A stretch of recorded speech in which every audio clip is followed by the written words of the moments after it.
Teach me how to be strong.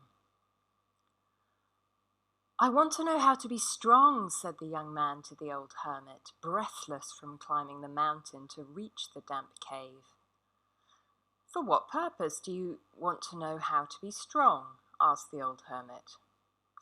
Well, if I know how to be strong, I can fight against any challenge. I can be a winner. I can do good things in this world, and I will achieve the success that I want in life, said the young man.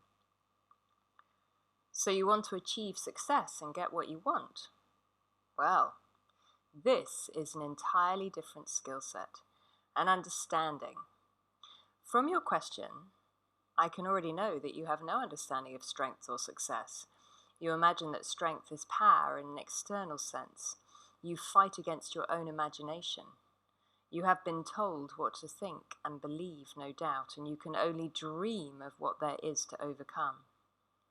I cannot teach you. The old hermit stared through the young man and exhaled deeply. The young man dropped his head, and in a frustrated tone he shouted at his feet.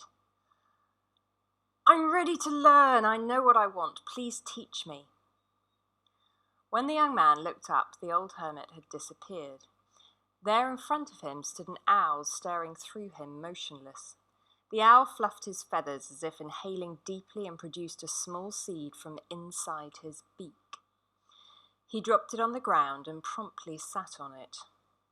Simultaneously, the weather turned and strong winds and rain started to batter the mouth of the cave. The owl did not move. The young man took shelter deeper inside. The weather remained tumultuous outside and he fell into a deep sleep. When he awoke, the young man was disturbed to hear the growling winds and violent storms still howling outside.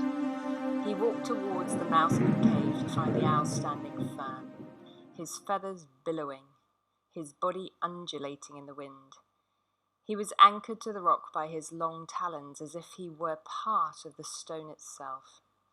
The creature looked enormous against the small young tree that was swaying in the wind beside him. Confused, the young man wondered how long had he been sleeping. Where had this young tree come from? It was not there before. Could it possibly be the seed that had emerged from the mouth of the owl? Could it possibly have grown this fast? He stepped closer to the owl and the small tree. It's impossible, he thought to himself. There is no earth for this tree to extend its root, and yet it seemed to be anchored to the rock floor of the cave, apparently nourished by the rainwater flooding into the cave. How is this even possible, wondered the young man, feeling small and confused in the face of the vision in front of him. He stared at the young tree, which actually seemed to be growing in front of his eyes. Struck by overwhelming feelings of disbelief, he sat down and put his head in his hands. Was he dreaming? When he finally lifted his head from his hands, the weather had calmed and the sun was starting to break through the clouds to deliver the morning light.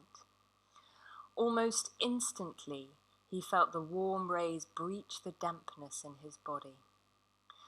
To his surprise, as he looked towards the sun, it was the old hermit rather than the owl who was sitting next to the small tree, speaking gently to it and praising the little sapling.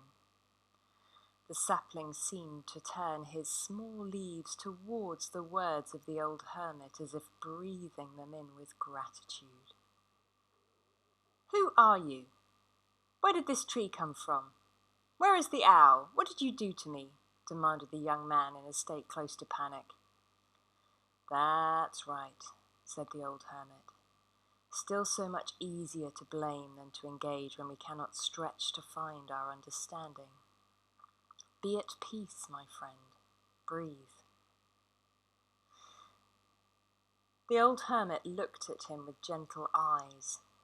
I will teach you how to create everything you want in your life when you're ready.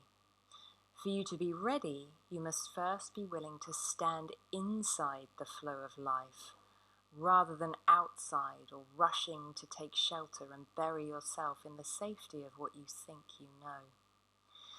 My dear fellow, while you shelter yourself inside your knowns and logic, life is manifesting all around you in nature. Life is flourishing, embracing every moment as an opportunity, building momentum while you see only a fraction of your potential experience, separating yourself from acceptance and flow. Where there is resistance and fighting, there is no flow. Come back to me in 9 years, when you have studied the flow of energy from season to season in 9 different cycles. Return when you have seen the impossible happen and you can trust it. Let's try again when you can let go and you have broken your attachment to your need for certainty and control. Visit me once again when you may even have an insight into the concept of connection and the small part that we as humans play in this miraculous life energy.